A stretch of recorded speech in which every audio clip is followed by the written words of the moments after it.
Donc je vais reprendre où on s'était arrêté, en fait un tout petit peu là où on s'était arrêté. Après une semaine, après 10 jours d'arrêt, là, je n'attends pas à ce qu'on repart direct sur le calcul à la ligne près d'où on était. Donc je vais quand même rappeler juste le dispositif qu'on avait. Et puis on va faire ensemble Enfin, je vais vous refaire le premier calcul qu'on avait fait et les autres on va les faire ensemble. Donc vous vous souvenez, on étudiait une machine à soulever des éléphants. Qui marchait en 4 étapes. On mettait d'abord un éléphant. Aujourd'hui, ils ont une forme bizarre, les éléphants. Ils sont plus simples. Donc, on commençait par, ici, un gaz qui était dans l'état 0. On chauffait le gaz jusqu'à ce que la pression soit juste suffisante pour soulever l'éléphant.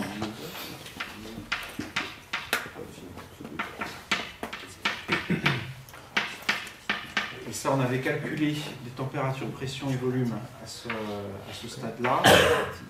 Ensuite, on monte l'éléphant jusqu'à une certaine hauteur.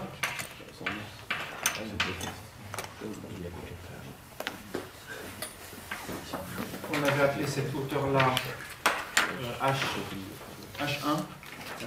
H tout court. H1.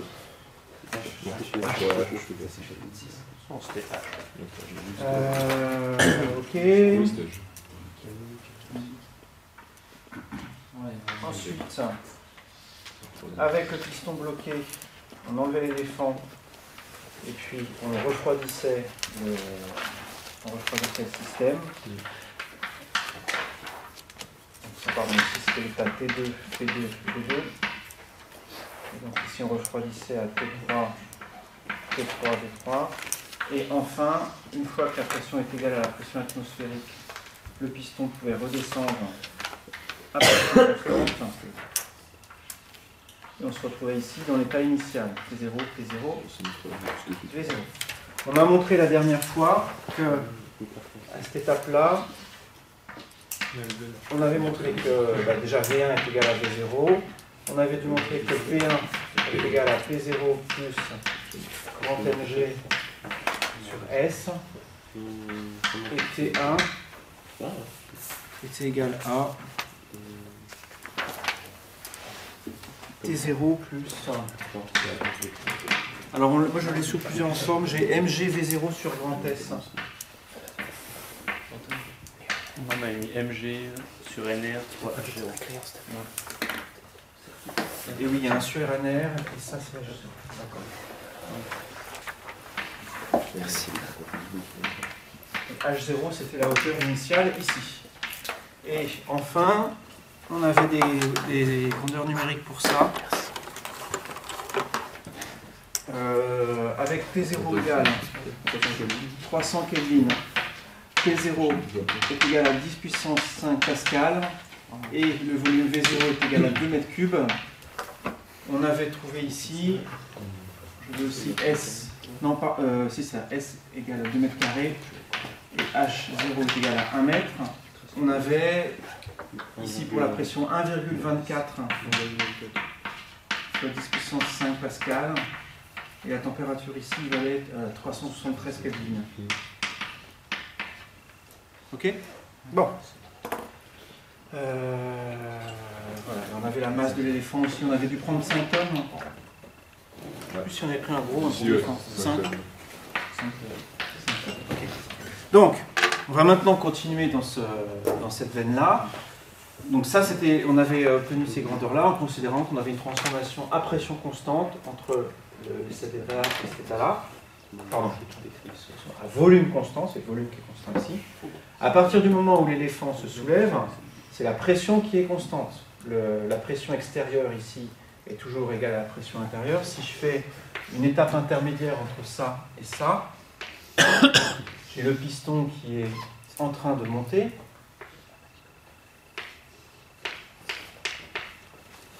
On a ici sur le piston, si on fait le bilan des forces, on a en gros le poids d'éléphant qui agit vers le bas, la pression de l'intérieur ici qui pousse le piston vers le haut et le piston de l'extérieur qui pousse le piston vers le bas.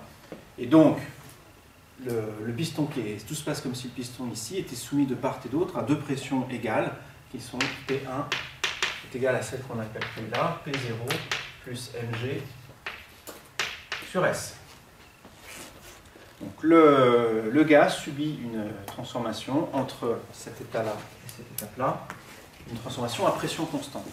Donc calculons maintenant quelles sont la température, la pression et le volume dans l'état 2, sachant qu'on a un chauffage iso quoi d'ailleurs? Isobar. Isobar.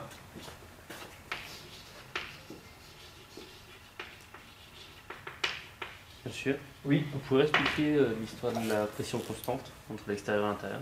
Oui, le piston ici, on considère que la transformation elle est assez lente, donc le piston il est toujours à l'équilibre mécanique, d'accord? Il est soumis à, je vais les dessiner les forces si vous voulez. Mais il reste le poids quand même. Alors, le poids de quoi? De l'éléphant? Bah oui. D'accord? La pression plus le poids qui serait égal à la pression intérieure. Donc on a d'un côté ici la force de pression du gaz qui est en bas, je vais l'appeler P, PS. On a la pression extérieure, P0S, qui agit vers le bas, et le poids de l'éléphant, Mg. Donc ça plus ça est égal à ça. C'est un.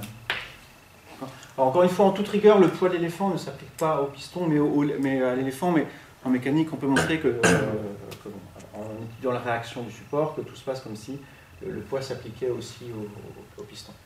Donc ça va ça? Okay. Donc le chauffage est isobar, on passe de l'état P1, T1, V1 à P2 égale, P2 égale, V2 égale. Est-ce que vous pouvez me donner une de ces grandeurs? P2. P2, il vaut quoi? Il vaut P1 plus Mg sur S. Alors non, pas P1 plus Mg sur S. Non, bah P0, ça reste P0. Oui, il vaut P1, hein, parce que la pression Ouais. est isobar, donc c'est P1 tout simplement. P0. Et ça, c'est effectivement P0 plus grand Mg sur S. On va appeler, donc on avait appelé cette grandeur-là H, là. Donc ça nous donne aussi accès à la variation de volume. Le volume initial c'est V1, on avait ici une hauteur H0. La hauteur finale c'est H, que vaut le volume final du coup? H Ouais. moins 0. Alors, Le volume total. le volume total, ouais. Bah H fois grand S. Grand H fois grand S, hein, tout simplement. On peut aussi ça le noter si on veut, V1 plus S fois delta H. Ou delta H, ça va être, ça c'est H moins H0. C'est vraiment la variation de hauteur de combien est-ce qu'on a soulevé l'éléphant. D'accord? Calculer T2. Donc effectivement la température T2, du coup, elle est simplement donnée par P2V2. On est en bas pour avoir plus de place. Alors une fois que vous avez écrit ça, c'est fini. Hein. Sur NR. P2V2 sur NR. Il suffit d'en passer P2 parce que ça vaut et V2 parce que ça vaut.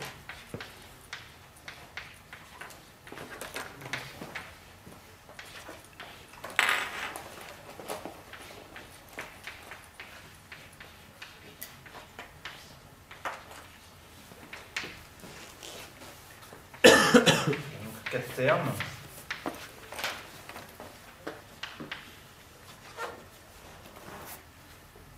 C'est peut-être pas, je sais pas si c'est super malin de développer en fait. Non, ça va pas vraiment apporter grand chose. On va le laisser comme ça.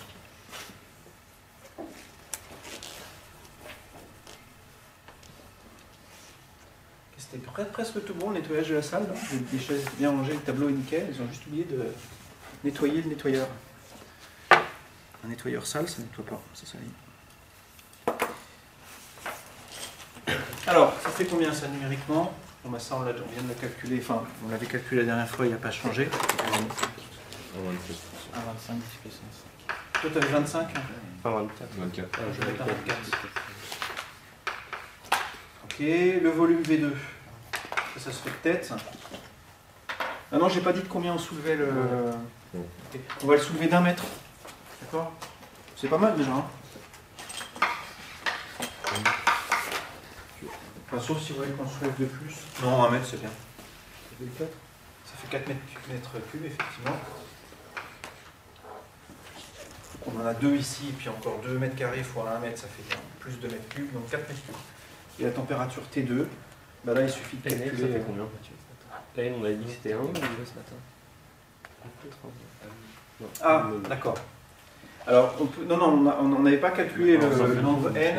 Alors, ce que je vous propose, alors effectivement, du coup, on va s'en débarrasser du nr, on n'en a pas besoin. Parce que si vous regardez bien, ça c'est P, c'est P1, la quantité qui est ici, et P1 sur nr, Ça fait T2 sur le c'est V1, non, c'est c'est T1 sur V1. Donc ça, je vais le mettre ici, plutôt T1 sur V1, facteur de V1 plus S delta H. Voilà. Ça, c'est des grandeurs qu'on a déjà, même si on veut le faire, si on veut même simplifier encore cette écriture, ça c'est T1, facteur de V1 sur V1, ça simplifie, plus S delta H sur V1, ça vous arrivez à voir de tête ce que ça fait. V1, regardez bien, ici je ne vais pas l'écrire, V1 c'est grand S fois H0. Quand je simplifie ici, le grand S se simplifie, il reste delta H sur H0. Et ça c'est facile, ça se calcule de tête du coup, hein, parce que ça vaut 2. Enfin pardon, tout ça vaut 2. Delta H sur H0 vaut 1. 1 plus 1, 2. C'est le voltige, hein. 2 fois T1. T1 c'était 300.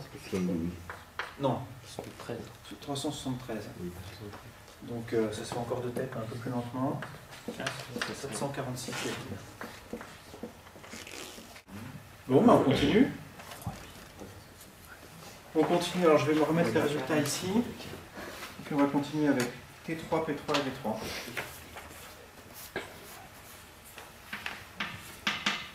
V2 égale à V1 plus S delta H de 4 mètres cubes. P2 égale P1. Et T2 P1 plus delta H sur H0. C'est sympa la différence dans la forme. Pourquoi tu veux choisir entre l'état 2 et l'état 3? Alors entre cet état-là et cet état-là, on refroidit en fait au contraire. Donc, là on a enlevé l'éléphant, donc le piston il monte et on refroidit jusqu'à ce que la pression intérieure soit égale à P0. Donc là c'est un refroidissement qu'on qualifierait comment? Isocore, tout à fait. Le volume est constant. Donc on a un refroidissement isocore entre deux.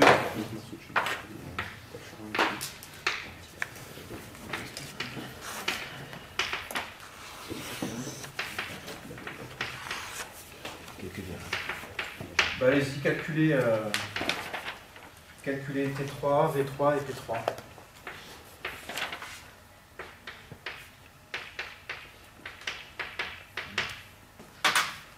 Alors peut-être pour vous motiver un peu, parce que là vous êtes c'est vrai qu'on est parti bille en tête sur des calculs. Pourquoi est-ce qu'on fait tout ça? Je ne l'ai pas rappelé de la dernière fois. Donc là c'est une machine donc, qui se permet de faire quelque chose, en l'occurrence soulever un éléphant. Ce qu'on va essayer de voir c'est est-ce que cette machine est efficace, comment est-ce qu'on peut qualifier l'efficacité de cette machine. On va calculer le travail fourni par cette machine, ça c'est facile, c'est un travail mécanique de soulever une masse M d'une hauteur H, ça va se calculer très facilement. Et on va aussi calculer la quantité de chaleur qu'on a mis dans la machine pour faire ça. Et on va voir, est-ce qu'une grande quantité de chaleur a servi à soulever l'éléphant ou est-ce qu'une grande quantité a servi à autre chose. C'est ça auquel on veut arriver et on a besoin pour ça de connaître les états de chacune des étapes intermédiaires. Alors c'est quoi la variable fatigue ici? C'est V3, hein. Ça c'est égal à V2, qui est égal à, je vais le choper là-bas, V1 plus S delta H, c'est-à-dire c'est 4 mètres cubes, bon ça c'est fait, on n'en parle plus. P3, la somme des forces, il n'y a plus de poids, donc c'est la pression 3 égale à P0. Voilà, ici c'est P0 effectivement, une fois qu'on a atteint l'équilibre sans avoir besoin des petites cales, on a P3 égale à P0. Donc ça, numériquement, c'est facile aussi. Enfin, c'est facile. Voilà, on avait donné la valeur au début, c'est 10 puissance 5 Pascal. Et du coup, T3, on utilise la loi des gaz parfait en faisant P3, V3 sur RT. Sur NR. sur NR, possiblement. Ça fait P0 V1 sur NR. Non, V2. Plus. V3 égale V2. Enfin, Oui, mais je vais remplacer V2 par tout ça directement. P3 égale P0 et V3 je vais remplacer ici par V1 plus S delta H, donc j'ai un V1 ici. Vous voulez que je le fasse en 2 étapes? Non, c'est bon. Mais il est simple. Plus P0 S delta H sur NR.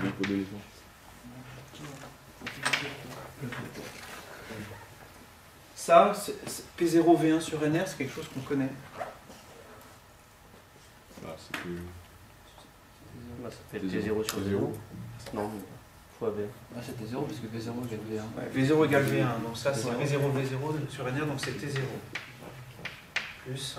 Et je vais remplacer comme tout à l'heure le P0 sur NR par T0 sur V0. Et monsieur, le but c'est de se rapporter tout le temps aux variables de départ? Bah, oui, disons que c'est autant se rapporter le plus possible à ce qu'on a donné au début là. Disons que tel que c'est là, ça répond à la question. Un T3 est effectivement donné par ça. Voilà. Mais on va voir que ça permet de voir quel est le réchauffement, par exemple, parce qu'on aura T0 plus quelque chose. Voilà. C'est un peu plus élégant. Voilà, c'est juste ça. V0 ici, c'est grand S fois H0. Donc comme tout à l'heure, on trouve quelque chose de similaire. 1 plus delta H sur H0.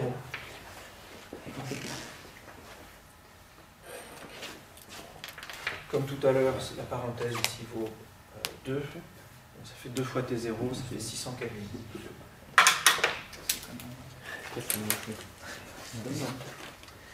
Il y a des jours comme ça. Le jour où les traits tombent. 600 Kelvin.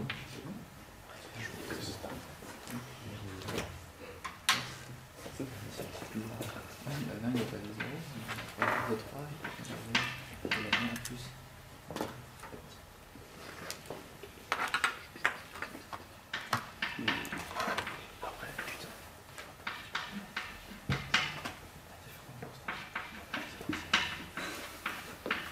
Là, je reporte les résultats qu'on vient de trouver. T3 est égal à T0 facteur de 1 plus delta H sur H0.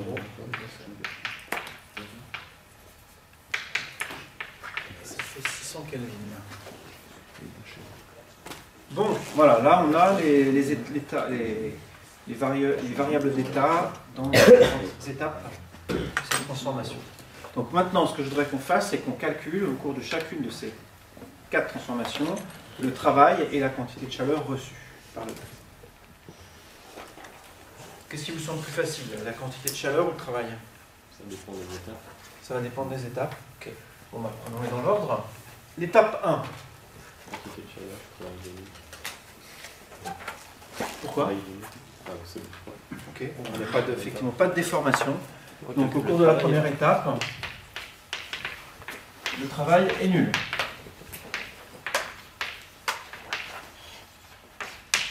Donc moins PdV, hein, le dV ici est égal à 0. Donc voilà, ce que je vais appeler W de 0 à 1 est égal à 0. Maintenant, que vaut la quantité de chaleur avec 0 à 1?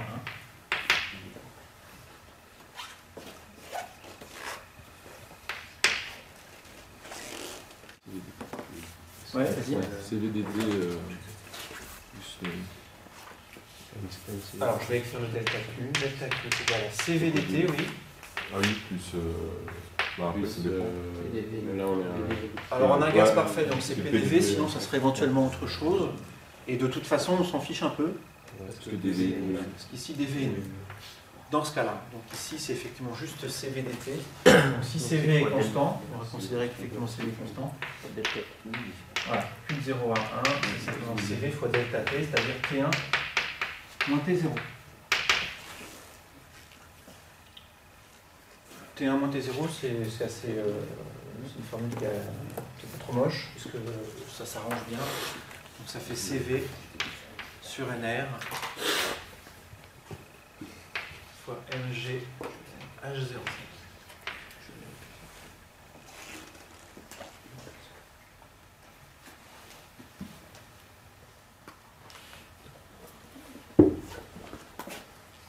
Alors, on va faire une petite parenthèse. Je voudrais vous introduire une grandeur qui s'appelle le coefficient adiabatique. C'est juste pour vraiment simplifier les notations. Vous allez voir que ça va rendre tout ça un peu plus court. Pour un gaz, enfin même pour un système en général, on définit le coefficient adiabatique de la manière suivante. Donc c'est vraiment une définition, il n'y a rien à comprendre.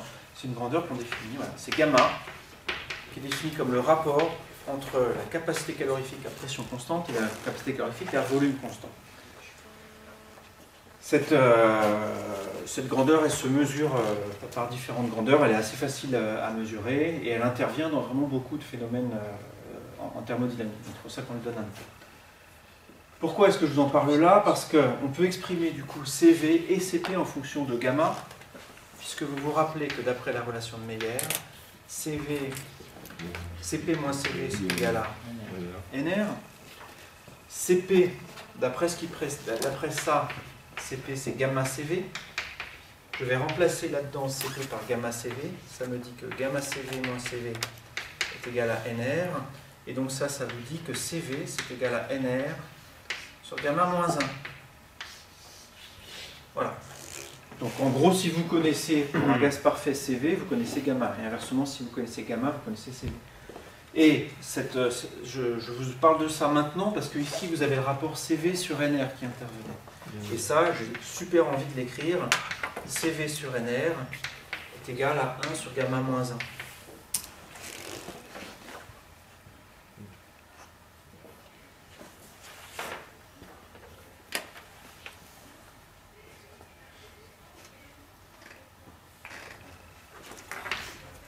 Voilà. Fin de la parenthèse. Je réécris quand même la valeur de Q entre 0 et 1. Du coup, c'est M G H0 sur gamma moins 1.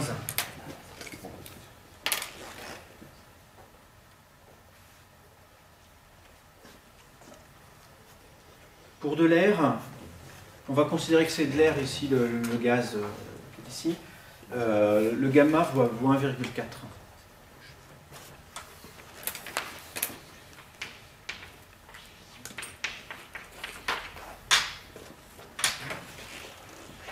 Vous me croyez? Vous pouvez le démontrer, ça, que gamma est égal à 1,4 pour de l'air?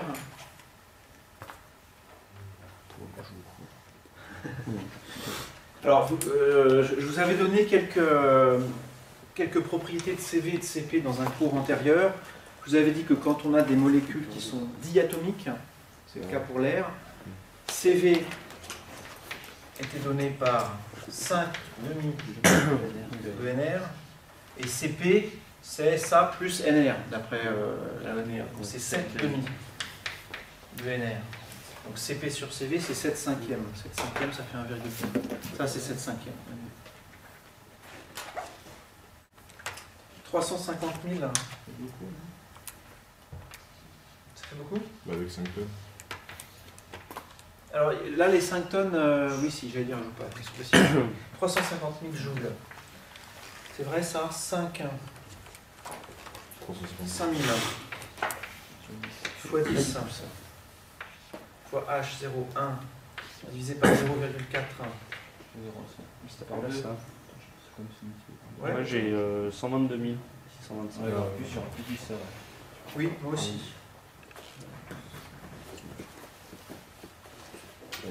Divisé par 0,4, ça fait quasiment multiplié par 2, un peu plus, donc ça fait plutôt 120 000. 120 000 122 625. Tu vois où tu as fait ton erreur? Non. Ok. C'est bon? Donc 122 000 joules. Entre parenthèses, hein, notez bien là, ça c'est la quantité de chaleur qu'on a fournie pour arriver de cet état-là à cet état-là. L'éléphant n'a pas bougé encore. Donc là, on est en train d'apporter de l'énergie, hein, ça fait pas mal d'énergie effectivement, et on n'a pas du tout commencé à faire ce pourquoi la machine est faite. Donc ça, c'est l'énergie qui est perdue d'une certaine manière, qui est gaspillée, en tout cas qui n'est pas utiliser directement pour soulever l'éléphant. Donc vous voyez que là déjà, dans cette machine, on perd de l'énergie là. Elle n'est peut-être pas optimale cette machine. On se demandera tout à l'heure comment est-ce qu'on peut essayer d'optimiser ça et faire en sorte qu'il y ait le moins possible d'énergie qui soit perdue de cette manière. Bon, ça.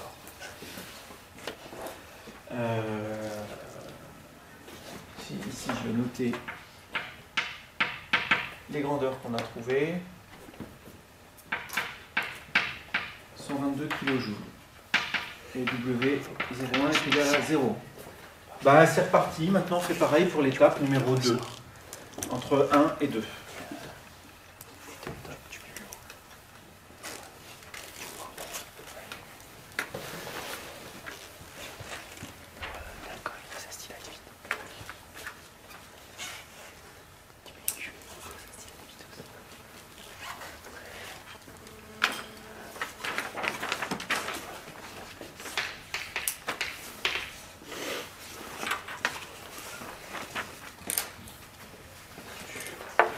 Alors, qu'est-ce qui est facile à calculer là?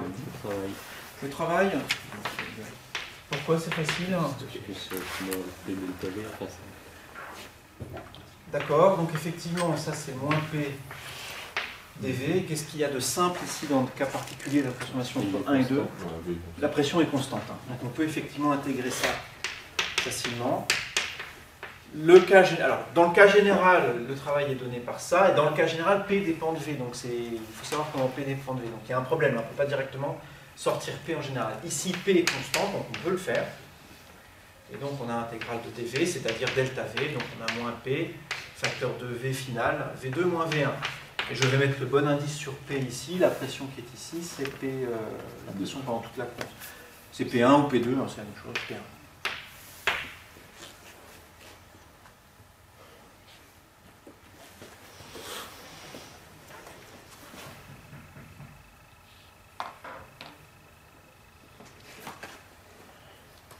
Et alors, est-ce qu'on a... Oui, V2 moins V1, ça on en a une expression simple. S delta. C'est S delta H. Ça c'est moins P1 S delta H.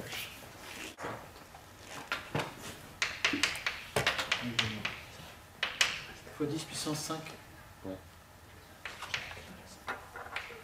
Donc moins 248 000 joules, je vais tout mettre dans la même unité. Moins 248 kJ. Est-ce que le moins vous surprend? C'est une perte, non? Oui, effectivement, c'est le système, là, le gaz fournit du travail à l'éléphant, donc lui il perd de l'énergie sous forme de travail. Donc c'est tout à fait normal, effectivement. Ok, maintenant la quantité de chaleur.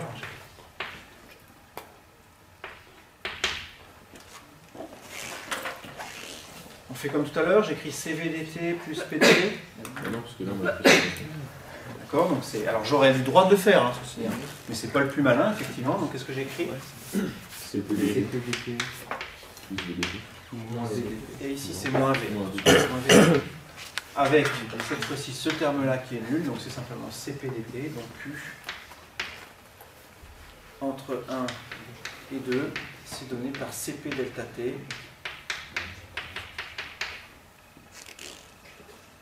Et T2 moins T1, on en a aussi une expression simple, puisque T2 moins T1, c'est simplement T1 delta H sur H0.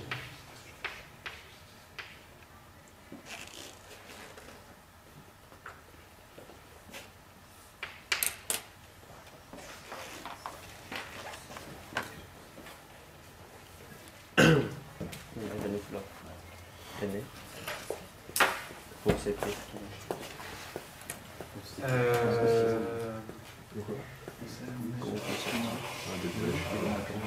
D'accord.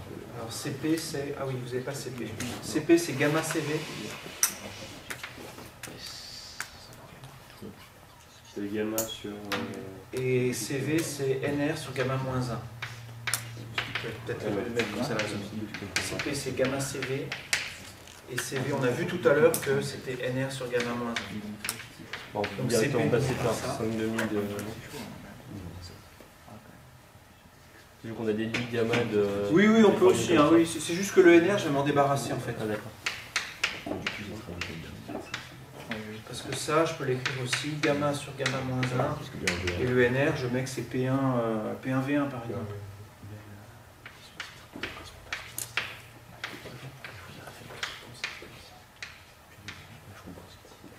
Voilà, calculer combien ça vaut. Le delta H sur H0 il vaut 1, tranquille. Et P1 on l'a là-bas et V1 aussi.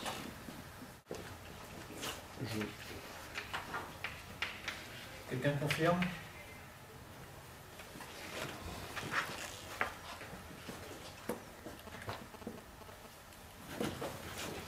Non, il manque V1. V1 c'était 2. Donc c'est ça fois 2. 868? Ouais. Voilà, c'est ça. T'as ça aussi? T'as ça aussi?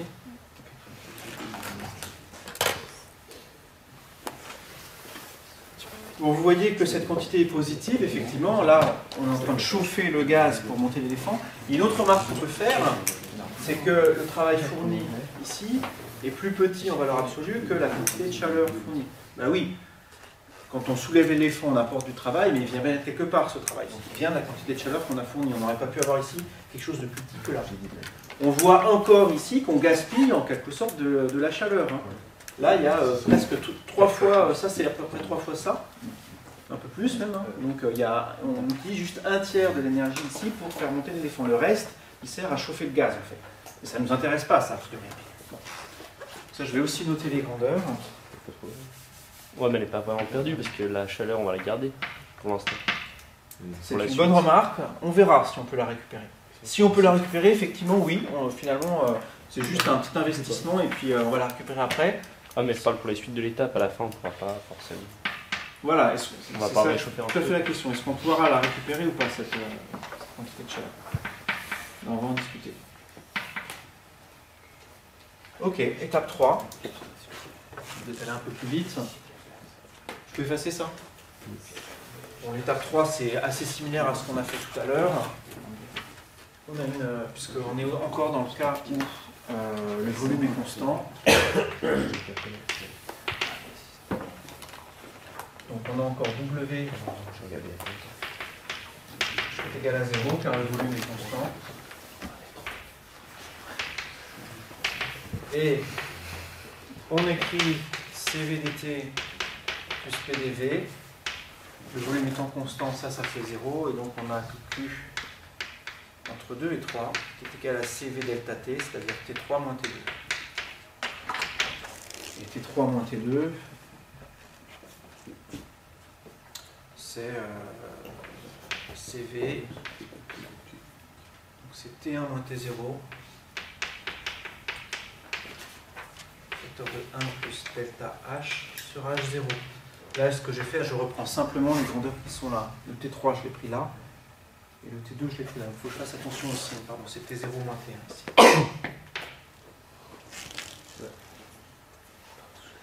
Et T0 moins T1, ça, on en a aussi une expression ici.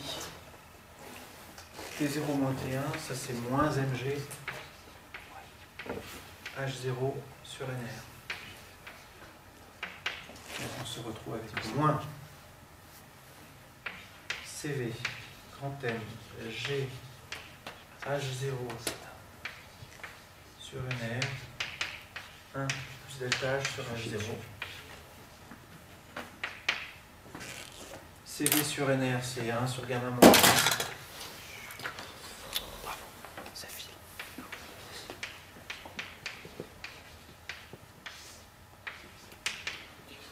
Donc je vais un peu vite, hein, je vous explique ce que je fais. La CV sur NR, ça c'est 1 sur gamma moins 1, il est là. Et MGH0, je distribue le H0 dans la parenthèse, ça fait H0 plus tout ça, c'est-à-dire H0 plus delta H. Tout ça, c'est ce qu'on a appelé H, petit h tout simplement tout à l'heure. D'accord, le double tout à l'heure. Double du Q0. 245 kJ. Ok. C'est pas trop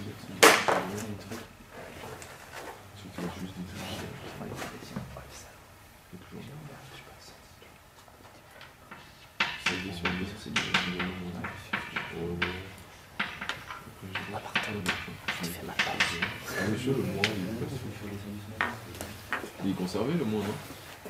Oui, pardon, je ne l'ai pas reporté, tu as tout à fait raison. Je ne l'ai pas mis ici, c'est ça. Hein. Ouais.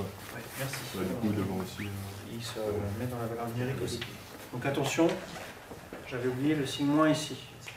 On aurait vu de vie en discutant ce que ça veut dire que, Je trouve ça beau. que ça c'est la quantité de chaleur qui est reçue par le système. Effectivement, dans cette étape-là, le système est refroidi. Donc il ne reçoit pas de la chaleur, il en donne. La chaleur reçue a un signe est négatif. Monsieur, passer de 0 à 1, ça ne va pas revenir au même, mais en négatif, vu que vous êtes passé de 2 à 3. C'est presque le même. Non, parce que la pression n'est pas la même. Ah oui, Cette transformation ressemble beaucoup, mais c'est juste la pression qui n'est pas changée. Bah, le volume non plus n'est pas le même. Oui, pardon, là, c'est le volume qui n'est pas le même. Ici, on a une transformation isocore, là aussi. Ici, le volume est double de là. Donc il a changé. ouais, mais la pression est aussi plus haute. La pression, la pression passe de la même grandeur à la même grandeur. Donc, effectivement, c'est le volume qui est double ici. C'est pour ça que le Q ici est 2 fois plus grand qu'ici. Hein. Ouais. C'est juste le volume dans l'expression qui intéresse. Ouais, c'est toute l'énergie. Bon, bah, dernière étape, quand on passe maintenant quand on revient à l'état initial. De 3 à 0. Ah, celle-là, ce sera l'inverse de rien du tout. Elle ressemble beaucoup à celle-là. C'est pas tout à fait la même. Delta W, c'est moins PdV. Comme tout à l'heure, je reprends ce qui est au-dessus. Hein, avec P ici, c'est la pression qui est constante, équivaut P0. W, c'est moins P0, cette fois delta V, c'est-à-dire V0 moins V3. J'ai le droit de faire ça là parce que la pression est constante. Je ne recopie pas, c'est exactement le même calcul qu'au-dessus, sauf que la pression ne vaut plus P1 mais vaut P0 ici. Et alors V0 moins V3.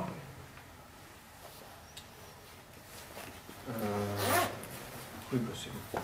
V0 moins V3, c'est éventuellement H. C'est plus ça, faut delta H. S.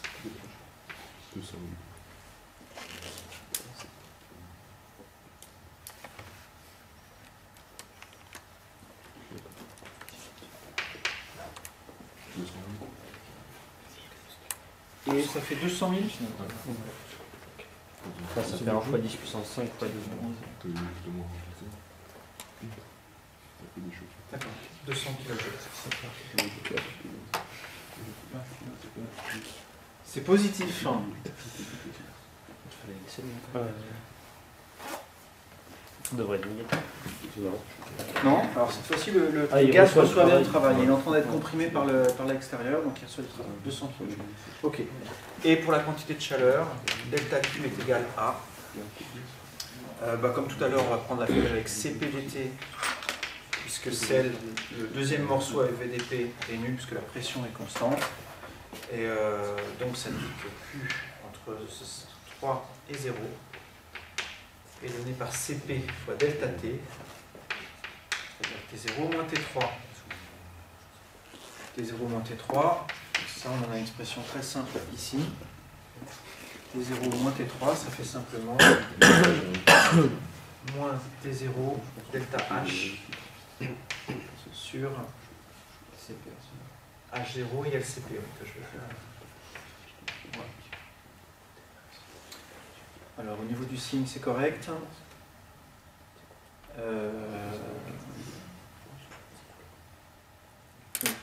Ok. Oui, ça va être négatif. Le système est en train de se refroidir, donc il donne de la chaleur à l'extérieur. Donc la chaleur reçue est négative.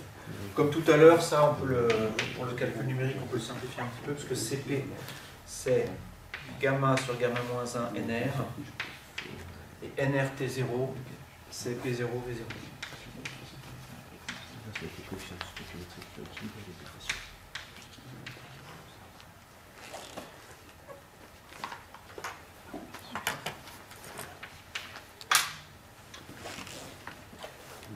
Du coup, ça va même se faire de tête, ça. Parce que ça vaut 1, V0 c'est 2 mètres cubes, ça c'est 10 puissance 5, ça fait 2 10 puissance 5. Et à gamma sur gamma moins 1. Ah non.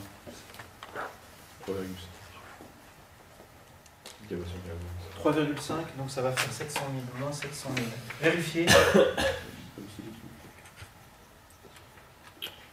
Je trouve ça dans ma tête. Ok. Ouais, c'est ça. On sent le doute profond.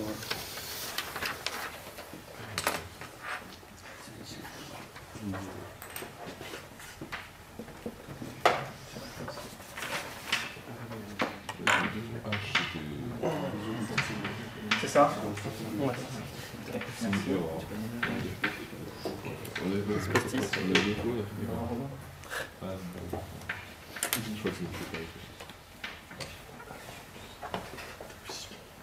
Ok. Bon, ça marque la fin de des calculs un peu répétitifs là, sur cette machine à soulever les éléphants. Qu'est-ce qu'on fait de tout ça? Pourquoi est-ce qu'on a fait tout ce calcul? Alors effectivement, on va déjà calculer la somme des quantités de chaleur reçues et des travaux reçus, juste pour rigoler. Juste pour rigoler, voilà.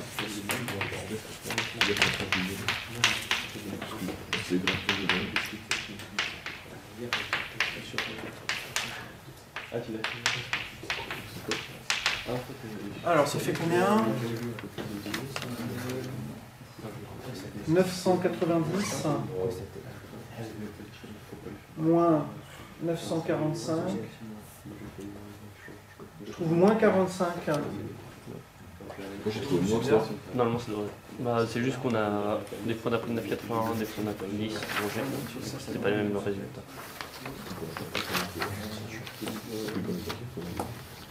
Non. C'est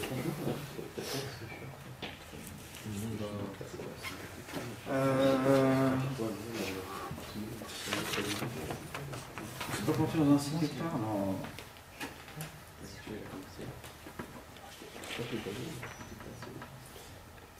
Non, pardon, c'est moi qui... Non. Ça fait plus 45 kJ.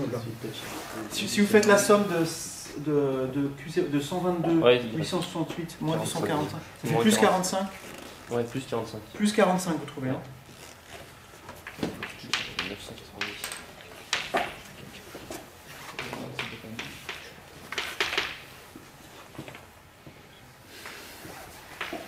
Donc là, il n'y en a que deux. Il y a le 1, 2, plus W3, 0. Et là, vous trouvez moins 48. Alors, effectivement, La différence des pertes.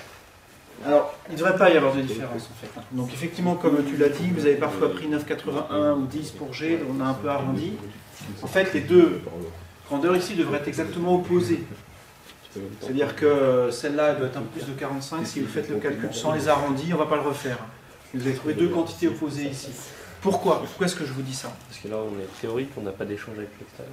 Mais pourquoi est-ce que si on a des échanges avec l'extérieur, hein, il y a de la chaleur qui est échangée, du travail. On a fait un cycle. On a fait un cycle, hein, ouais. Et Delta U, delta. tout à fait. Ouais. Donc comme on l'a mis au point de départ, delta U Monsieur Thermochimie. est égal à 0. Et donc, d'après le premier principe, Reste calme. cette quantité-là est nulle. La somme des travaux et des quantités de chaleur échangées, ça fait 0. Donc ces deux devraient être opposés. Pour que ça soit un peu plus joli, je vais mettre moins 45 ici. Voilà. Ça, c'est une vérification hein, qu'on peut faire quand vous avez des calculs de ce type-là. On vous demandera d'ailleurs de faire cette vérification.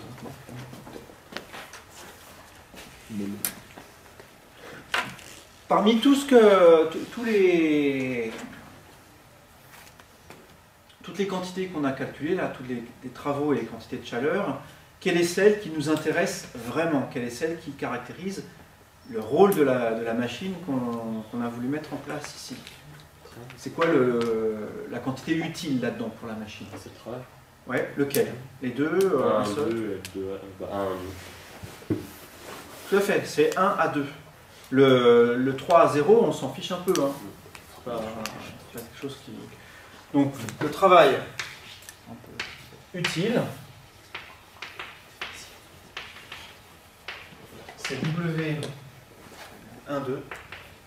Et donc, il vaut ici moins 248 kJ. Donc, cette machine à soulever les éléphants permet de fournir en un cycle 248 kJ d'énergie intéressante. Qu'est-ce que ça nous coûte ?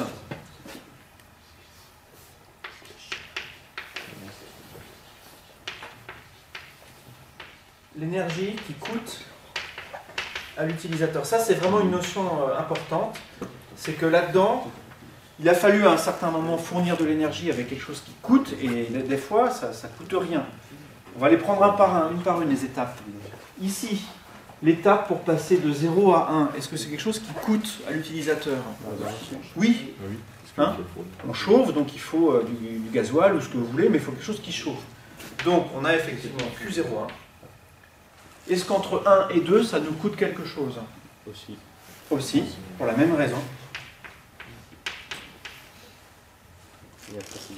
Entre 2 et 3.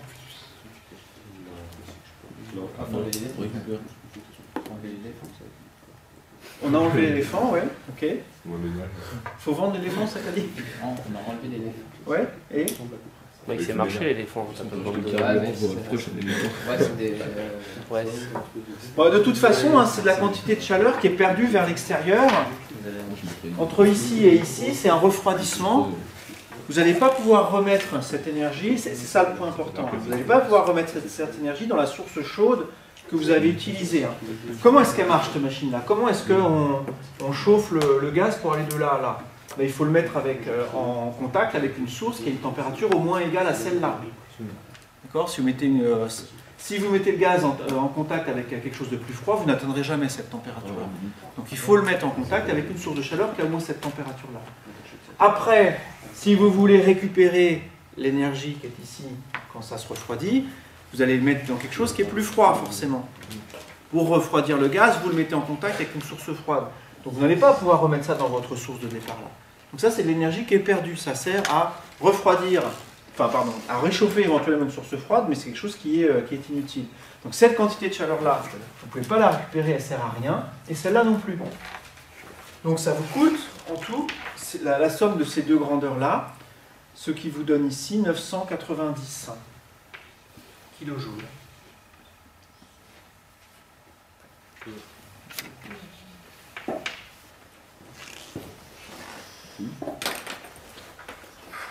On appelle le rendement le rapport entre ces deux grandeurs.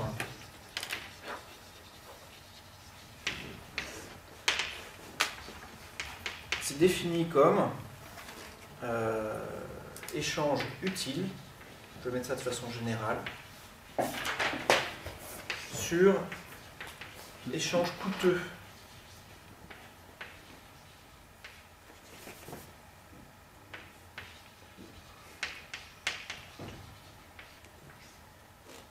On aimerait que ça vale combien cette quantité ? 1. On voudrait que tout ce qui nous coûte, ça, effectivement, à la fin, on le récupère sous la forme qu'on veut. Est-ce que c'est le cas ici ? Pas du tout. On le met en valeur absolue. Alors, il faut en valeur absolue, effectivement. Ici, on a 248 sur 890, ça doit faire à peu près un cinquième, ça. Un quart, pardon, 0,25.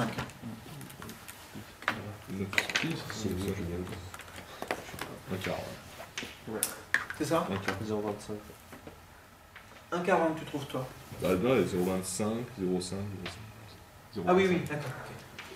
Donc, en gros, 25%.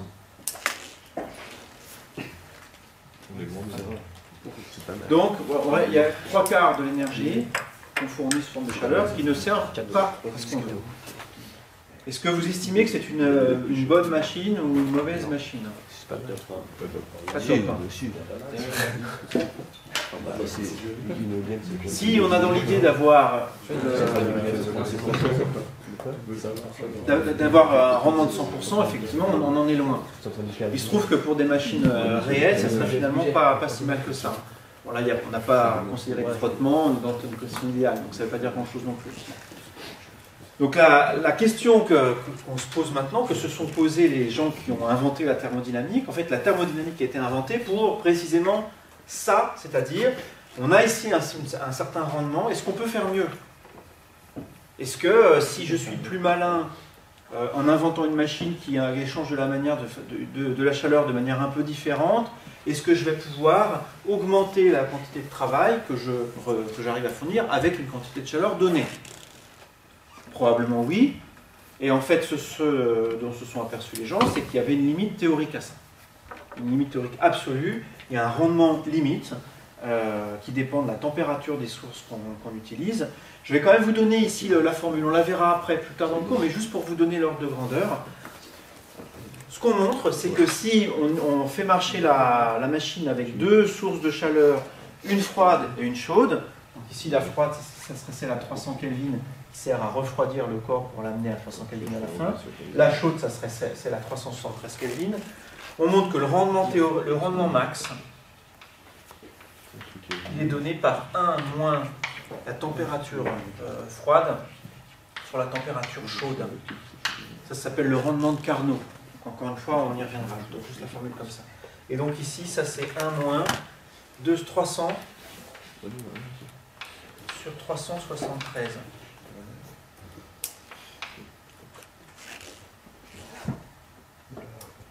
Ça fait 0,19, donc c'est trop possible. Ok, c'est une bonne remarque.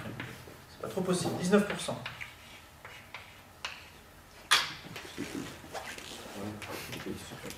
Alors, est-ce que vous avez une remarque sur ça?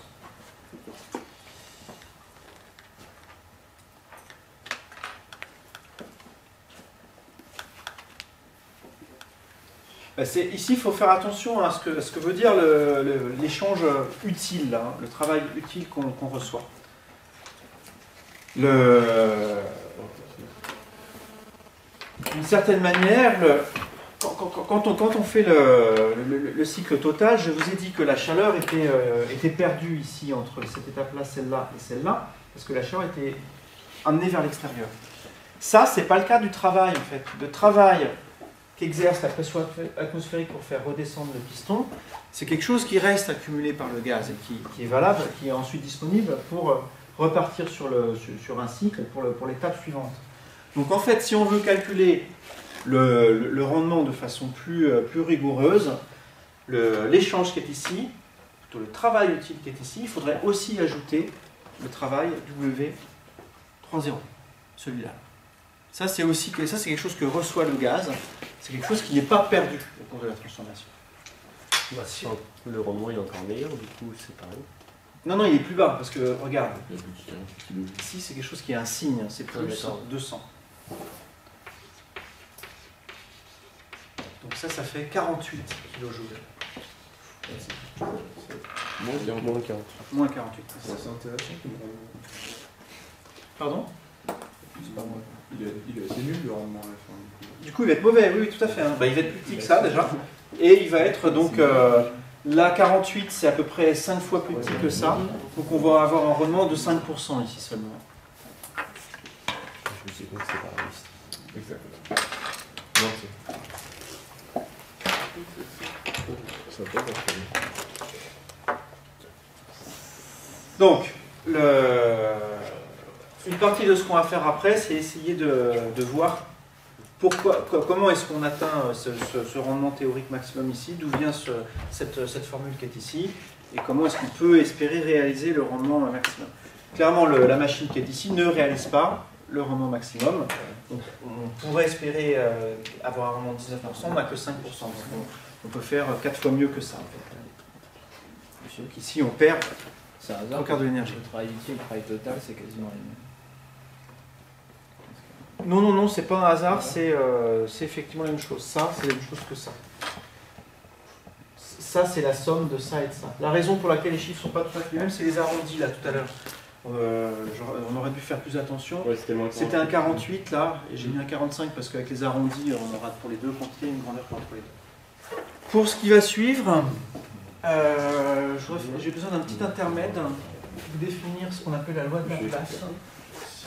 Ce qu'on va faire maintenant, là, je vais vous présenter le cycle de Carnot, qui est un cycle un peu plus élaboré que celui-là, qui permet d'avoir des rendements plus grands. Et en fait, il se trouve que c'est le cycle qui permet, enfin, c'est un des cycles qui permet d'obtenir ce rendement maximum qui est là. On verra dans la deuxième partie du cours tout à l'heure. Donc là, je vous présente la loi de Laplace dont on a besoin, puis ensuite le cycle de Carnot, et puis on s'arrêtera là pour la première partie de la matière. Ça s'appelle 3.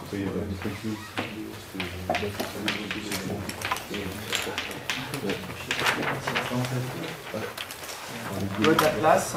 La loi de Laplace nous dit comment est-ce que la pression et le volume, la température évoluent quand on a une transformation qui est adiabatique.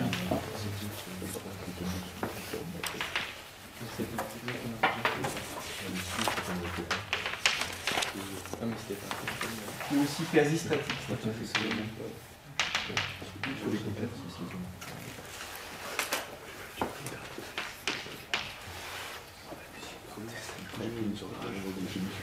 Pour une transformation quasi statique, adiabatique. Si la transformation est quasi statique, vous vous rappelez que delta Q, on vient de le voir, est égal à CV dt plus PdV pour un gaz parfait.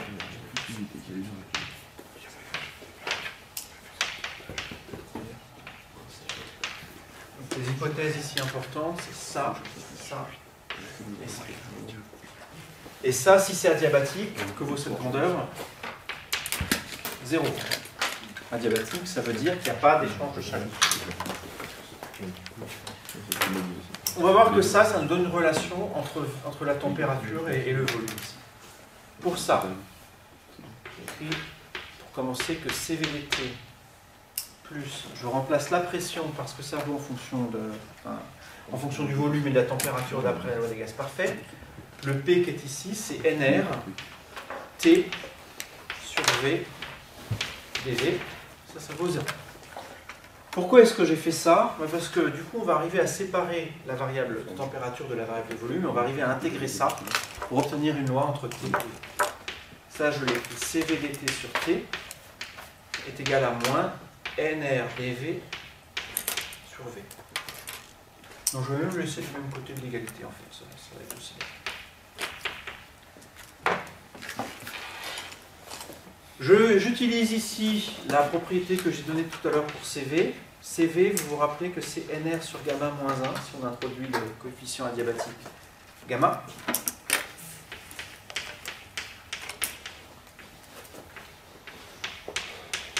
Et dans cette égalité, du coup, les NR se simplifient.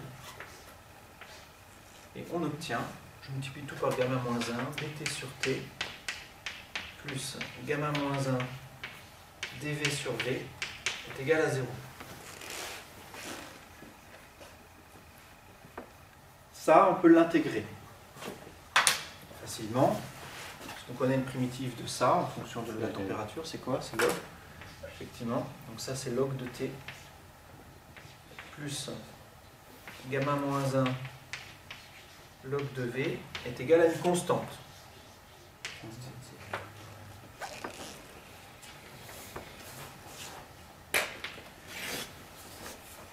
Ah, j'ai besoin d'un peu de calcul. Gamma moins 1, log de V, comment est-ce que je peux l'écrire si je veux rentrer ça à l'intérieur du log? C'est log du exponentiel. C'est log de V à la puissance gamma moins 1. Je vous l'écris ici, log de x à la puissance n, c'est n de x. Si tu l'acceptes. Vous le savez en fait, hein. Vous savez que log de x carré, log de x fois x, vous savez que c'est log de x plus log de x. Vous vous rappelez de ça? C'est log de a plus 1. Faites ça n fois, ça donne le truc dessus. Il se trouve que ça marche même quand n n'est pas entier.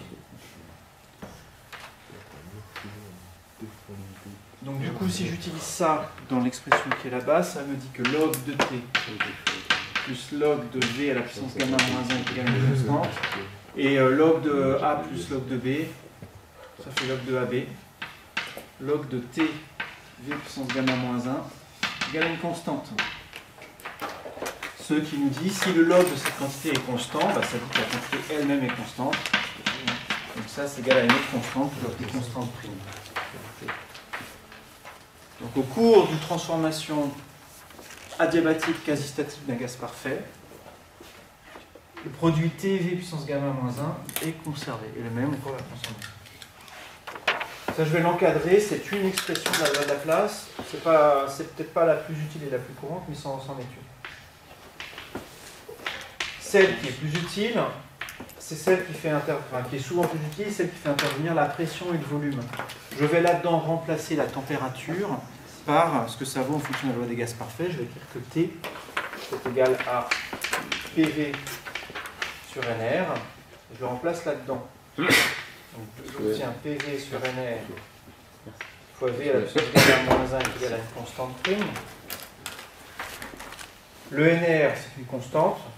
Je sors, il me reste simplement P fois V à la puissance gamma.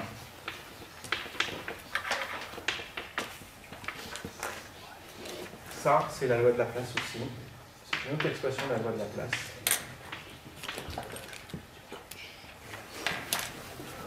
Vous l'avez déjà vu, ça? Vite fait.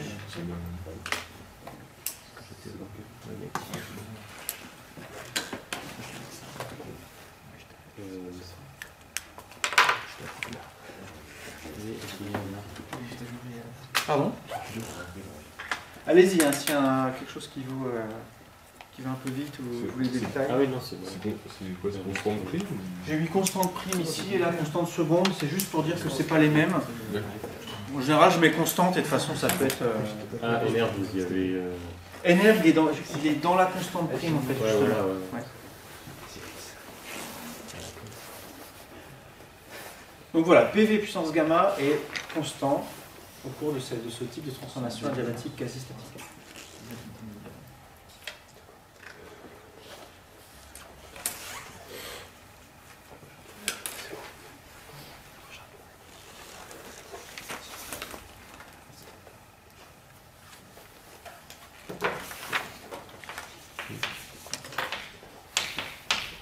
Du coup, si on veut représenter dans un diagramme PV comment est-ce que P évolue en fonction de V dans ce type de transformation, on a que la pression est une constante divisée par V à la puissance gamma. C'est quoi comme genre de courbe ça? Voilà, ça décroît, effectivement. Comme ça, assez brutalement. C'est l'inverse. Non. Comment ça, tu voudrais que ça monte? Bah, plus V augmente, plus il descend vite, non? Non, mais il y a la puissance gamma. Bah, justement. Plus il descend vite. Comment ça descend vite? Plus il descend. Ouais. Plus augmente, Plus le plus volume diminue. augmente, plus la pression diminue. Ouais. Si gamma égale 1, vous connaissez ça, c'est une hyperbole. Ce qui fait comme ça. Donc, alors, ça, je veux dire que c'est pour gamma est égal à 1, ce que vous connaissez. Si maintenant gamma est plus grand que 1, ce qui est le cas pour les gaz, on a quelque chose qui décroît plus vite. Quelque chose qui est comme ça. Pourquoi partir pas de même temps? Alors il y a un point pour lequel c'est commun, La constante. Ouais. mais ça part pas d'un point, ça monte à l'infini. Hein, Ouais, c'est non, mais je asymptote. veux dire, pourquoi c'est pas comme... C'est le volume propre. Pourquoi ça se croise ici, tu veux dire? Non, pourquoi ça démarre pas Du même volume. Ouais. Ça vient de la ça part de l'infini. Pourquoi le Ouais, volume c'est par la propre, Voilà, il y a toujours un point auquel ça se croise. Moi, je l'ai V vu là. égale. Ça dépend de la constante. Bah, si V égale 1, la constante, c'est toujours la même. Entre les deux. Alors, c'est pas forcément la même pour les deux gaz. Non, c'est la constante au cours de la transformation, mais c'est pas une constante pour tous les gaz et pour toutes les transformations. On va l'utiliser, hein. Je suis pas prêt, ça. 4. Cycle de Carnot.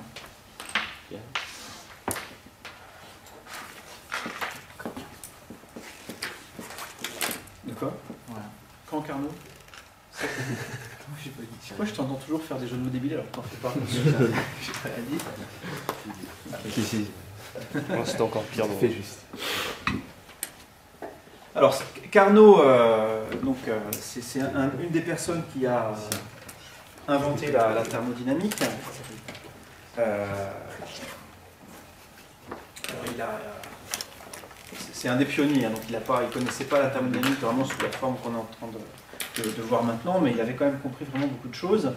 Et donc lui, il s'était posé la question de savoir comment est-ce qu'on pouvait faire un cycle qui augmentait le rendement, qui maximisait le rendement.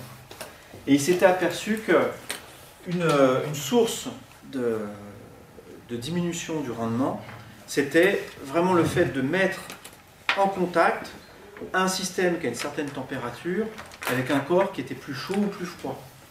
Et à chaque fois qu'il y avait un échange de température entre l'extérieur à une certaine température et le système à une autre température, eh ben on perdait de la chaleur, il y avait des pertes. Donc il s'était dit, il a imaginé une transformation au cours de laquelle, à chaque fois que le système est en contact avec une source de température, le système il a la même température que le thermostat. On va appeler ça le thermostat, le truc avec lequel on le met en contact. Et il a imaginé un cycle qui marche avec deux thermostats, un froid, un chaud, et à chaque fois que le système est en contact avec le thermostat froid, il est à la température de ce thermostat, et pareil pour le thermostat chaud. Et le reste du temps, il n'est pas en contact avec ces thermostats. En fait, il n'échange pas de chaleur avec l'extérieur. Donc ça, quand il n'échange pas d'énergie avec l'extérieur, pas de chaleur avec l'extérieur, c'est des transformations qui sont adiabatiques. Donc il y a des bouts de la transformation qui sont adiabatiques. Et quand il échange de la chaleur avec les thermostats, j'ai dit que la température était constante, donc ce sont des isothermes. Donc il a construit un cycle avec deux isothermes et deux adiabatiques. Et on va voir qu'effectivement, ça a des propriétés intéressantes.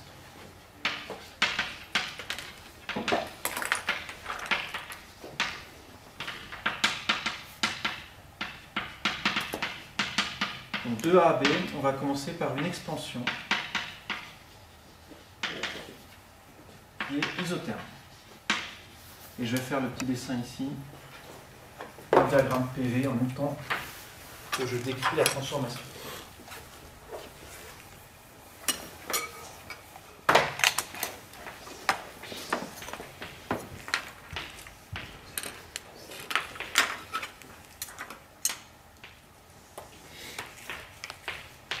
Donc c'est une expansion, donc le volume augmente, et c'est isotherme, donc on a ici T égale constant.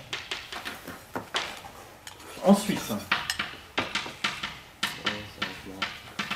entre B et C, on a une expansion, ça continue à s'expandre, mais de manière adiabatique.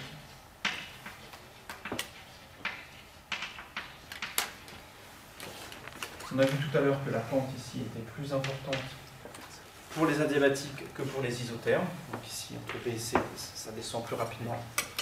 Et c'est adiabatique.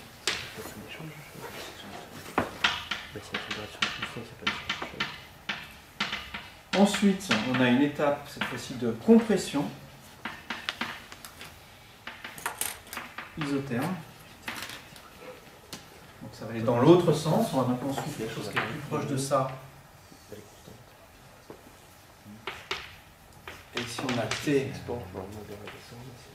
égale à une autre constante.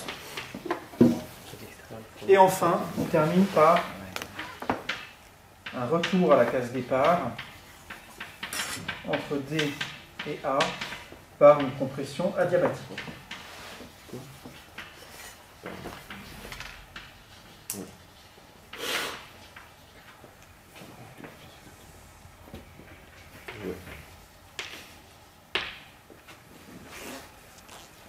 On fait bien ici un cycle, on revient au point de départ. On remarque que ce cycle va bien fournir du travail, parce que vous vous rappelez que le travail c'est l'air qui est sous la courbe ici. Hein, et si c'est décrit dans le sens des aiguilles d'une montre, on a vraiment quelque chose qui donne du travail extérieur. Donc ça va être un cycle qui va être moteur, qui va permettre par exemple de soulever des éléphants aussi si on s'en sert bien. Et on va calculer le rendement de ce cycle et on va trouver le résultat que je vous donnais tout à l'heure. Alors on va peut-être pas commencer ça maintenant, il est -5. Je propose qu'on s'arrête ici là pour maintenant et à écart, on se retrouve dans l'autre salle pour la suite. C'est une autre salle. Ouais, on est en 108.5.